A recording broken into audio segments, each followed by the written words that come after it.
har bitta oila u alohida davlat. Misol uchun meni oilamdagi qonunlar boshqa oilaga to'g'ri kelmaydi balki. Va oilada bitta prezident bor. Bu yo erkak yo ayol bo'ladi.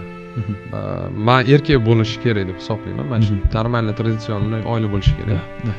Ba'zilarda oilada ayol anaqa bo'lib qoladi. Bu menga tushunarsiz model. No kimgadir qulaydir balki. Kimga qulay bo'lsa shunga yaxshi. Men bunday deb hisoblayman. Udobniy ayolga uylanish kerak. Sizga tushuvchi. Uylanib keyin tushirish kerak emas. Ya'ni o'zi prinsiplaringiz bor, qanaqadir misol uchun kimdir tam o'ranib yurish kerak ayolimga. Kimgadir bu prinsipial emas. O'shanga mos odamni tanlaysiz. Shunga izначально mos bo'lgani yaxshi. Chunki yurish boshqa, yashash boshqa. Yurganingizda eng chiroyli versiyalaringlarni ko'rasiz bir-biringizni. Kasal bo'lib qusgan versiyalaring emas bu. Shamollaganda tam burun oqayotgan versiya emas bu, va hokazo. Bu versiyani yashash boshlaganingizdan ko'rasiz.